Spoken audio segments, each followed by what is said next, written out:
Good morning, Rabbi Sai. The Nishmasi Mimorosur was Mordechai. Rabbi Sai, here we go. Ahi machto di shtakach besimpoino rabba dereya. We're continuing with the lungs. I figured, here's a lung.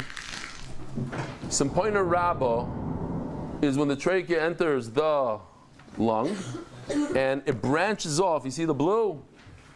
That branching off, the blue is Simpoina Rabba. The gray, it's the main part of the bronchi, if you want, if you will. Here, we got to do this real quickly. All right, here we go. This is real.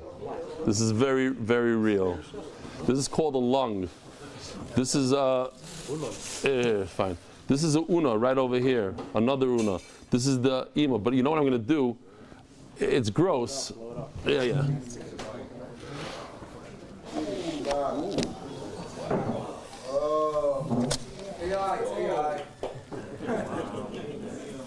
Okay. There's an interesting thing here. You see this little blister thing, but that's nothing. That's just from nothing. This right over here is the large uma, which is a mother, and these right over here are the unas. Now this pipe, the kana, goes into the lung, and it splits off, and that's what we're talking about here.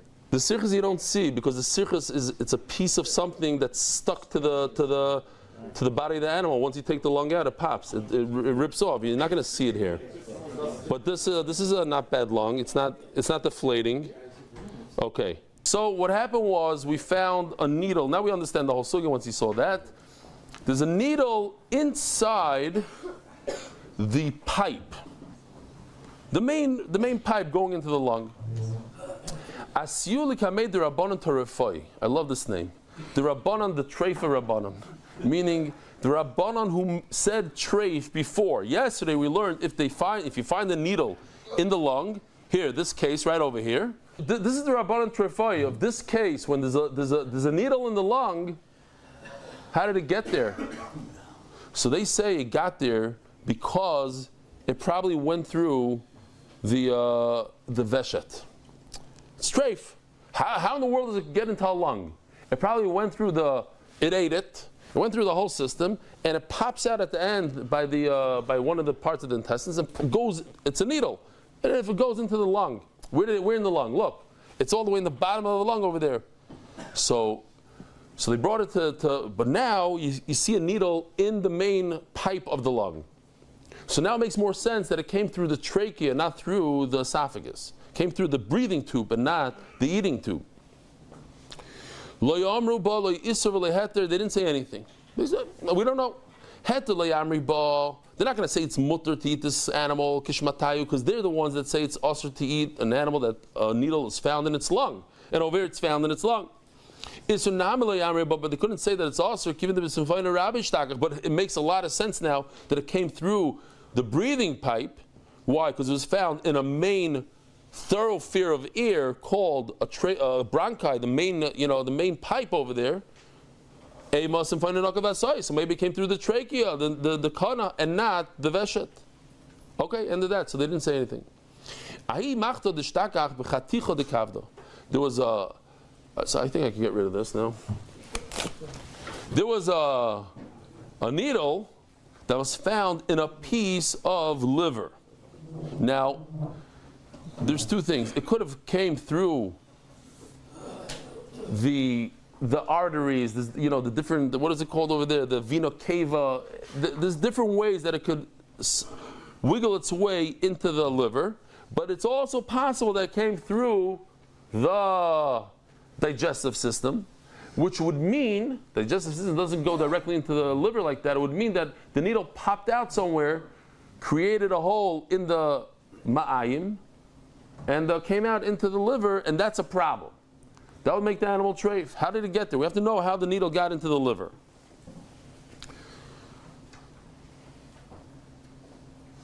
You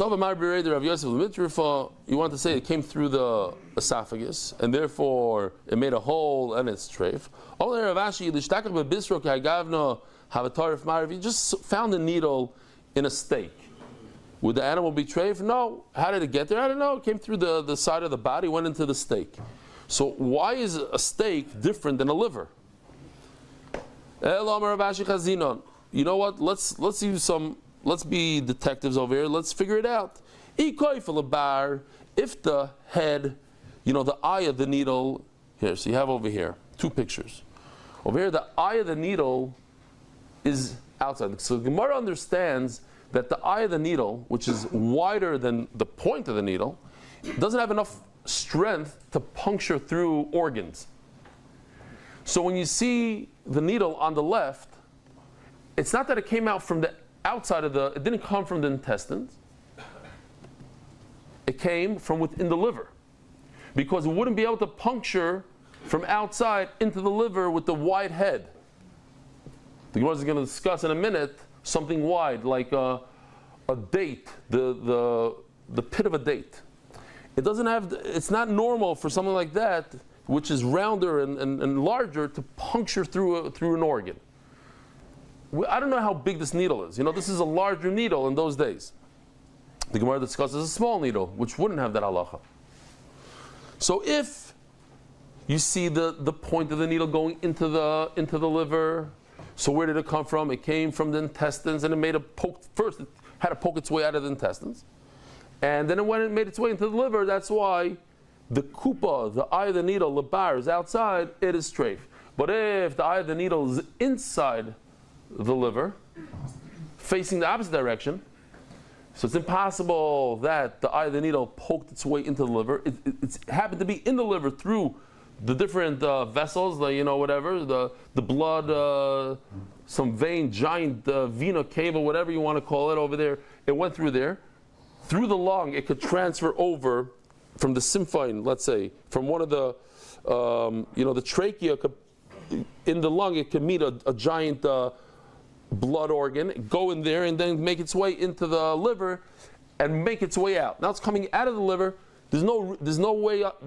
Over here, in this case, it didn't make a hole in the intestines, and therefore it would be kosher.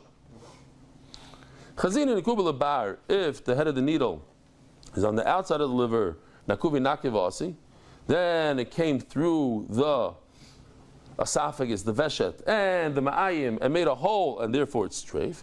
Ikuba Legav. But if the eye of the needle is inside, Simfina Nakat Vasai, it came through the trachea. That's because it's very large and wide, and we don't assume that it punctured through an organ. Avakatinta. But if you're talking about needles of our day, right over here, I have a needle. I'm not in the mood of taking it out. Okay, fine, I'll take it out. So here's a typical needle. People like myself who try to sew, and you try to push this end, this will end up in your finger, because it's pretty sharp as well. There's no difference almost between the sharpness. There is a little bit of difference between this and then this. This could easily puncture through an organ and go into a liver. Yeah, let's do it right now. No, but then I'm not going to have a lung anymore. Oh, you know what? I'll puncture the trachea. It didn't work so well. Okay. But if it's small, it's a small needle. It's sharp on both ends. So it doesn't matter. You can't be a detective and say, "Oh, I see the eye of the needle this way or that way." It makes sense. No, there's no difference. Ask the Gemara. Wow, we're holding on the daf we have to hold, but the problem is it's 26 minutes into shir. So, Beisak Koisos. Remember that there's 4 parts of the stomach. Just to go over it real quickly. The food comes in, it goes into something called the keres, big giant vat. We'll see it all today in a video. And then from there it goes to the Beisak Koisos. And it's a part of the digestive system. You can see the food, you guys pointed out, I remember who it was, pointed out right over here, there's food on the bottom. That's the inside of the Beisak Koisos. It's actually round. This almost looks like the outside, but we're looking into it. This has 2 layers. Like most organs in the body, we see that have like 2 layers. There's an outer layer, inner layer, thin, thick, like a double protection. You find a needle, ba'oivi Beisak Koisos. It didn't puncture through and through. It only punctured one. And we're talking about from the inside. Here, perfect. I have two plastic cups here. The needle was found inside the base of there's a kais, beautiful. Base of kaises. The inside of the base of the needle is here, but it didn't come through. It's not out. It didn't come outside. It's stuck over here. Now, it could be that the animal ate a bunch of food, and the needle went into the base of kaises and then tried to make its way out. It could also be that it punctured this way. Now, if it punctured this way, and now you find that inside the base of kaises, that's treif. Why is it treif? Because there's a hole through and through. What if the hole is only halfway through, from the inside towards the out, but it didn't go completely through? It could also be that it came from the outside and it healed, but it's not likely. So why don't we do some detective work and see which direction is the needle facing? If the eye of the needle is facing outside, it's impossible for the eye of the needle to puncture its way into the Beis HaKaisos. So it obviously came in through the sharp part into the Beis HaKaisos once upon a time, and it made a hole in the Beis HaKaisos 6 months ago. And what you're finding here is the eye of the needle stuck in wall number 2, but it actually came in from before and healed. That's why you don't see a hole through and through. Let's use the same logic that we used on a kidney. So let's just read the words. I don't skip anything. If you find it only through one wall, it's kosher. If it went through and through, it's treif. Let's look where the eye of the needle is, and say this logic that an eye of a needle cannot puncture through and through the Beis HaKaisos. So if you see it in the Beis HaKaisos facing a certain way, you know that it came from the outside and it's treif. No. The eye of the needle was inside the Beis HaKaisos. And what forced it out, even though it's wide, and it usually doesn't puncture organs, is all the food that's in the machine. It's grinding it down. It's going like this. So the machine pushed out the needle, even though it's thick and wide. Next sugya, we're going, these are like shorter sugyas, just different body parts, different things. You found it in a big vessel in the liver, perhaps the vena cava. He said this must have came from the esophagus, from an eating tube, and the only way it got into the liver is puncturing a hole in the intestines, and that makes it treif. No, this perhaps came through the esophagus, the trachea, the breathing tube. Exactly how? There's a whole deal on how and how does a breathing tube get into a liver? Okay, we have to understand. So they asked Ravina. He said, the person who said that this is treif, you got to take his clothing from him. He has to pay for this. Any rabbi that said that this is treif, when it's actually kosher, and Rashi sticks in like he said the other day, that the Rav fed it with his own hand, so it's not a grama anymore. He took it and he says, dog, take this. You have to give him, he has to give you clothing. They found a pit of a date in the gallbladder. Now a pit, where did it come from? This had to come from through the liver, and it came through the trachea. But if you flip the animal upside down, it'll never go back. You can never get this to reverse the track and come out through the esophagus. But perhaps mirbalu deravale, an animal runs around, jumps around, so all this vibration or whatever causes it to go downwards. We'll never be able to come upwards. Zog the imara b'hanimili dedikla. This is because it's a pit of a date, ava dezesa, but a smaller pit that has sharper edges.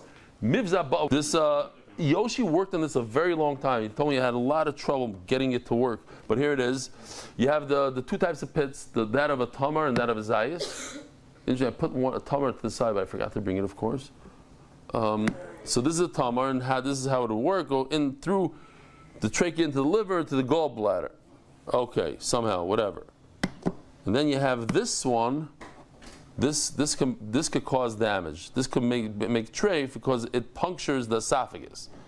If it comes through the kind of like the tamar here, the trachea is not a problem. The problem is when it punctures the esophagus, the ma'ayin, that's where it becomes a problem, and a aleph could do that. Why is this? Let me get my gloves. Why is this called a reya? What's reya? Reya is the lashon of seeing. Shemi'ira esoinayim, because it lights up the eyes. Shemi'ira esoinayim. Does it mean to eat it like in its state? Well, you're obviously going to cook it, but as is, or it's the spices that you add to it and everything. Toshma, Domer Ravuna Bar Yehuda, Avzu Bezuzah, you could purchase an entire duck for one zuz. V'reya dida barba. Yet if you purchase just the lung of the duck, it costs 4. How's that possible? If you're telling me you just eat it as is, Linkay Bezuzah v'leichel. He should buy an entire duck and just eat the lung for one zuz. Why is he spending 4 zuz on a lung? The reason why he's spending so much is because it's a delicacy dish. It's a whole, the chefs involved and they know what to put in. That's why you're paying 4 times the amount. Inakvareya, so Inakvareya, Heicha de Memashmisha Yodei de Tabacha. Rabbi say if a shoichet takes a knife and it happens today. He takes a knife and he's pulling he's trying to get the lung out so he could do whatever he needs to do. And as he's pulling the knife out, we said with the knife that's chalash, which means very sharp, he pokes the lung, makes a hole in the lung. Treifa kosher. Maybe he poked a hole where there's a hole already. It's 100% kosher. It's obvious that his knife created a hole. So now we have another situation. You have a hole. But we know that the shochet, the butcher, the boydek, whatever you want to call him, he sticks his hands into the animal's cavity, pulls the lung out, and exactly where his fingers go, that's exactly where the hole is. It's like a knife. So he says, Talina loy talinon. I want to know, could we say, most likely, logic tells me that it's his finger that poked a hole in it. If it has a hole, it's treif. If his finger poked a hole, it's kosher. So we have a machlokes here. Rav Bar Nosson Omar Talinon, Marzuta Bereder Rav Mori Omar Loy Talinon. No, why should I assume that it was his finger? V'hilchasa Talinon. I'm pointing this out over here because I want to show you a Rashi soon that talks about this v'hilchasa. Who paskin this? Who? The Rambam. What's v'hilchasa? Who? Rava. Who says? So Rashi is going to tell us who this v'hilchasa is. It's in the Chasimas Hashas, when they closed off the Shas, Ravina and Ravashi's children, they put in there, they wrote, this is the halacha, we're paskening. Did the Shulchan Aruch of the time.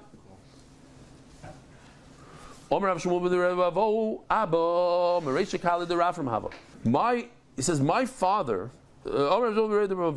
Abba, my father Rabavo, Rafram was considered the last Amoira. My dad was the head of the speakers that said over what Rafram said. He had a weak voice. He had to speak to the whole Yarchi Kala, thousands of people. You need a guy with a gezunta voice, a chazanish voice, scream it out. V'amar, and he says, he was there. He said over from Rafram. Talinon. If there's a hole exactly where the shaycha touches, let's assume it came from his finger. They said it over to Marzuta, who said a second ago that we don't say it's from the finger. He says, I don't accept this. I'm not Mekal. This goes like Rav Bar Nosson what? We have the story. Should we show the whole video again? You have a wolf that took some intestines, and we got it back from him. And we know that a wolf pokes holes in it with his canines or whatever, with his claws. So we're going to assume that every hole that we found is a hole that the wolf made and not an existing hole before.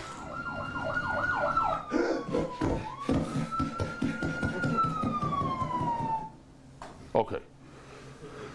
So Mela, we're also going to be told over here. New sugya, morna. What about a worm? You see a worm making its way right out of this lung. You see Rabbi right away, the worm comes right out.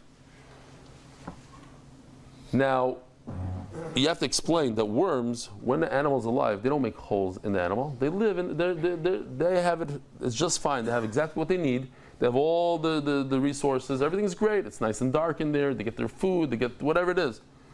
But the moment the animal dies, it needs to find a new host. So then it starts digging its way out. So most likely, it made the hole after it died. But I'm not sure. I see a nice hole here and I see a worm. So, maybe it happened before, we have to be chayshish. And the other one says, no, it happened afterwards. And again, we have a halacha that it happened after. Here's another v'hilchasa. A lot of halachas here, l'maisa. It most likely happened afterwards. We can be samich on that. We saw in the Mishnah of Shimon Oimer Achi Tinokev. Scary. When he gets up, that's scary because we're in Omid Aleph and he's getting up already. It says in the Mishnah that if there's a nekev, there's a hole in the lung, it's treif. Says Reb Shimon Bayachai. He says no. It has to be all the way down, like this knife, all the way down to the symphinus, to the bronchi.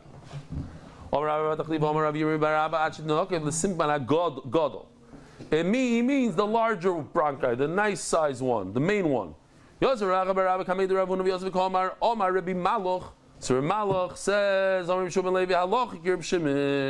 is like Reb Shimon, it has to be a puncture all the way to the symphin. You're talking about the Malach, who came from Arabia. He said, you, the listener, he really said, fine. He saw later on he found, Rabbi said, halacha is like Reb Shimon, not ein halacha. I swear on his life. I'm telling you, we went there, we went all the way to where he lives. And we said to Reb Malach, did you really say that halacha is like Reb Shimon? That what? The knife has to go, the puncture has to go all the way to the symphin. And he told us, Ein halach Reb Shimon Amri. What I said is that it's not the halach like Reb Shimon. And you, Reb Zera, what's your Messiah? I got it. The halach is like Reb Shimon. Okay. Halach Reb Shimon. The halach is like Reb Shimon. And at the end it says Ve'ein halach Reb Shimon. And over here I want to show you Rashi. The halach is not like Reb Shimon. So it says Rashi. This is the Rashi for all Shas. Gemara kapasikle. The Gemara makes not a number. This is at the Chasimas Hashas, all the way at the end when they all sat together and they went over it. So he says in all Gemara stam, when there's a halacha like so and so, that's by the Chasimas Hashas. Nikva Keva Raboisai, Nikva Keva. What's the keva? So let's just see this video real quickly because it's important. This one is called the chaos. There's 4 stomachs, right? That's one is called the vexacosis. I love how he doesn't use gloves. Touches the. This one, you know the hamsters. This one, and this one is the keva. Of all the 4 stomachs, the kosher animal got. Keva is mechelev on this side and mechelev on that side. Both are the chelev, and this one and chelev on top. That's the blanket. This one is chelev d'oraisa. Chelev d'oraisa on the keres. Remember, that's the keres. That's chelev d'oraisa. We're going to be discussing the last stomach that goes from the keres to the beis hakosos to the hemsis to the keva. What is the keva? Is the fat on the keva the chelev that you're allowed to eat or not? Kohanim would eat from it. This fat that's on the keva, Kohanim ate. Why? Shmuel says it over from his fathers that it's mutter. V'simanach. And how do I remember something like that? Yishmol kahana, Messiah kahana. Yishmol himself, Rabbi Yishmol is a kohen. He helps out his brothers. Shtickle biased. He helps out the other kahanim. Mai, where do we see this? The Sanya. Koisavarchu is b'nei Yisrael. The kahanim have a mitzvah. You hear, Dani? They have a mitzvah to do birkus kahanim, to bench Klal Yisrael. Rabbi Yishmol oimer l'manu bracha l'Yisrael mipiyei kahanim. We see that the kahanim give a bracha to the Yisrael. Lo kahanim atzmam lo l'manu. But how did the kahanim themselves get a bracha? So check this out. This is very, very interesting. If you were to read this pasuk right now, just regular, without knowing anything, you didn't read anything. V'samu shmiel b'nei Yisrael. Who? The kohanim are gonna give a bracha to b'nei Yisrael. V'ani avarachem, and I, HaKadosh Baruch Hu, I'm gonna bench who? Who? Yisrael or the kohanim? No. V'samu shmiel b'nei Yisrael. You bench the Yisrael. V'ani avarachem, and I'm gonna continue your bracha on the Yisrael. That's, I would think, simple pshat. But he's saying no. V'samu shmiel b'nei Yisrael. You take care of Yisrael. V'ani, and I, HaKadosh Baruch Hu, I'm going to give you koyanim a bracha. That's not so. That's not the pashup pshat. I don't think.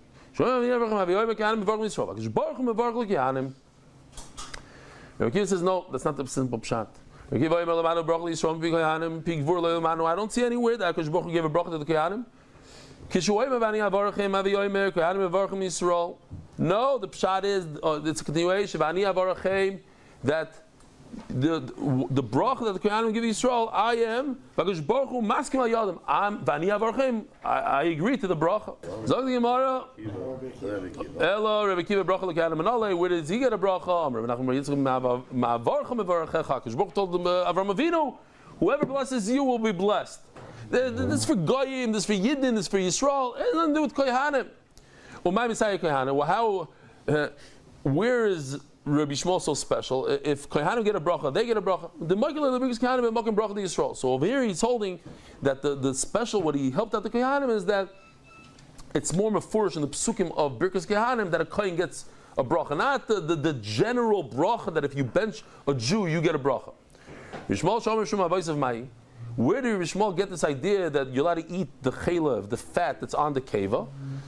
The sanya is kol ha'chaylev asher al kerev. So this is a pasuk, and by the way, before you turn the page, you have to put a vav in there. It's very important because the pasuk does have a vav. This pasuk tells you what's asur to eat and what's mutter. The chaylev that you put on the mizbeach is not something you could eat. All these are chaylev that you put on the mizbeach. Ve'esach kol ha'chaylev, the vav. What is the vav? It's kol ha'chaylev asher al kerev. Lahavi chaylev shal gabi adakin. It's coming to say that the fat that's on the small intestine that goes on the mizbeach. Memela what? That's asur. And memela what? The keva is mutter. Divrei Rabbi Shmuel. And with that he was great to the kohanim because he said all the fat that's on the keva goes to the kohen. But Rabbi Kiva on the other hand, no, the chaylev that's on the keva goes on the mizbeach, and therefore what? It is asur. So he didn't do a favor to them. Yeah, but it's a shvacha chaylev, it's small piece. V'ramini asked the Gemara, but it's the exact opposite. It has two attributes. It's a thin membrane, and you can peel it off easy. The keva has these attributes. It's thin and it peels off. That's what the Torah is talking about. That goes on the mizbech. Memela what? It is asur. And you told me it is mutter. Here we're going to have to pull out our chart.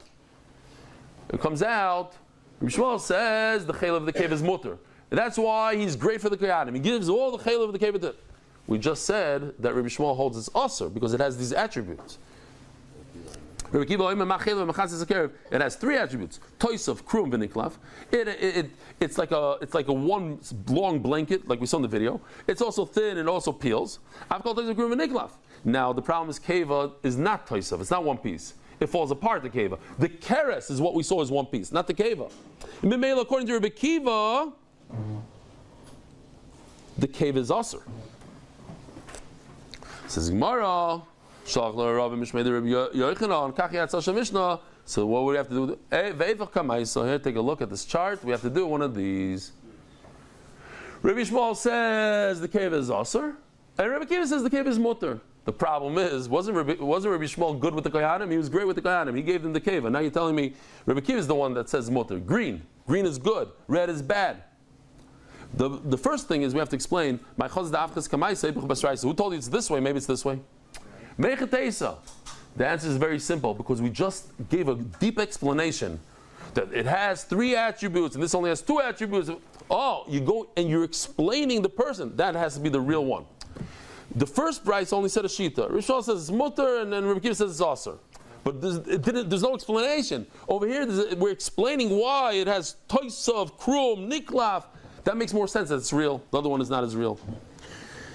Shani hacha kivin diktoni ma dafka. So we're explaining, so that's more real. Ihachi Rabbi Shmuel, Rabbi Akiva. Rabbi Akiva is the one that says. Now take a look. Rabbi Akiva is the green. Rabbi Akiva is the one that says the chayla of the cave is mutter, and that's good for Kiyad. Not Rabbi Shmuel.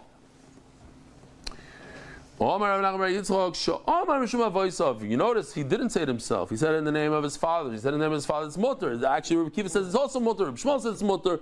But Rabbi Shmuel himself, as you see in this slide, Rabbi Shmuel says the chayla of the cave is aser. Who says it's mutter? His father says it's mutter. Rabbi Shmuel, so that's what Rabbi Shmuel said. It's mutter. My father said it's mutter, but I don't hold like that. Rav. Very, very simple sugya, so let's try to do it quickly. Chaylev tar soisam. I'm telling you an attribute of chaylev that's tar. Where do we have chaylev that's tar? We spoke about it, let's say yesterday. There's a bunch of places, but here, the dadur de kanta. If you look between the intestines, is fat. Is that if you just had a look at this, could that fat fall off and move somewhere? No, that's right there. It's not going anywhere. That kind of fat could close up a hole because it's not going anywhere. The fat that Weissfish went like this and became a blanket, could that fall off? Yes.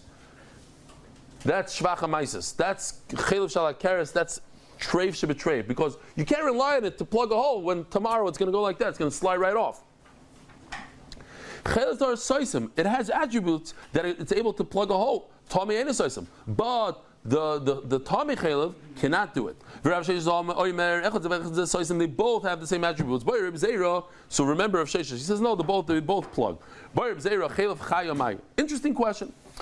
Are you telling me time of the kra, or are you telling me a fact that every chaylev that's tar is good, soisim, or no? It doesn't. If it doesn't stay in its place, then it can't do it. Now chaylev chay doesn't stay in its place, but it's tar. We know all chaylev of a chay. There's no such thing as chaylev of a chay that's also to eat. So on the one hand, it's tar. Memela, it should plug a hole. On the other hand, it moves around. It wiggles. So maybe it doesn't. Says the Gemara. And he said it's tar.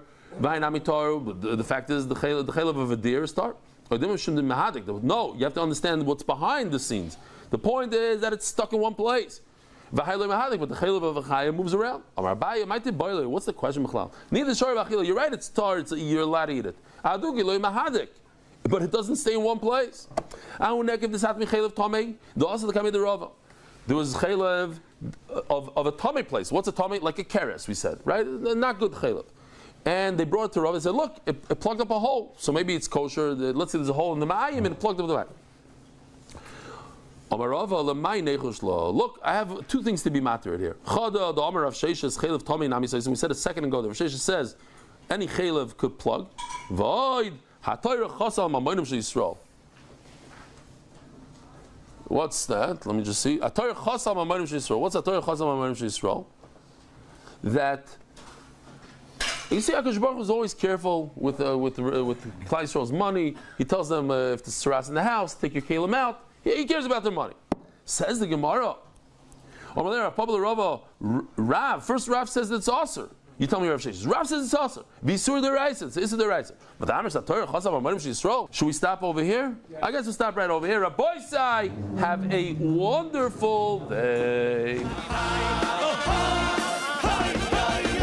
Merit the schus of spreading Torah throughout the world. Sponsor a shir today.